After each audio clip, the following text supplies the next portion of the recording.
Welcome to today's edition of the show podcast.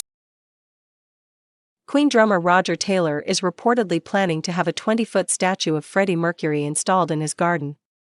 According to The Sun, the rocker, 71, is having a huge garden makeover with a bronzed sculpture of the musical icon taking center stage.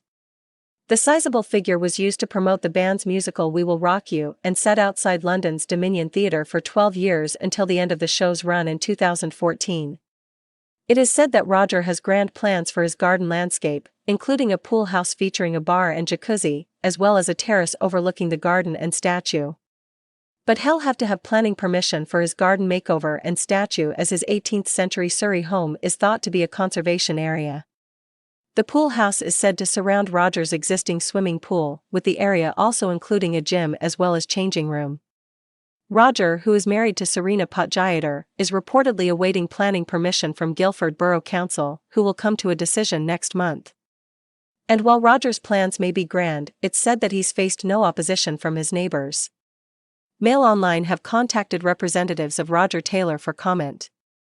When the West End production of We Will Rock You came to an end 8 years ago, Roger hired a truck and had it transported to his Grade 2 listed home in Puttenham Priory in Surrey. However, it is said that he had a little trouble with planners after planting the bronze figure in his rockery. But Roger now has big ideas to make the statue a feature of his garden alongside his pool house and terrace. Discussing his garden feature in a previous interview with the Daily Star, Roger said, "It was in a warehouse, costing money, so I said why don't they just put it on a lorry and bring it here, and we'll put it in the garden?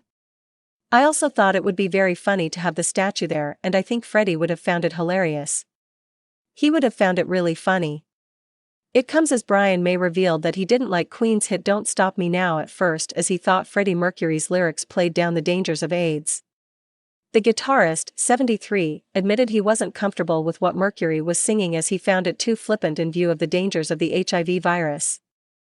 But May eventually gave in and warmed to the song after realizing it gave people great joy. Don't Stop Me Now was originally taken from band's 1978 album Jazz, but was released as a single a year later. The first cases of AIDS were diagnosed in the early 80s. May told Guitar Player magazine, "I didn't really take to it in the beginning. I didn't feel totally comfortable with what Freddie was singing at the time. I found it a little bit too flippant in view of the dangers of AIDS and stuff. But as time went on, I began to realize that it gave people great joy. I had to give in. It's a great song, there's no way around it. I think that's what Freddie had an amazing knack of doing. He could put his button on things that make people feel a bit more alive."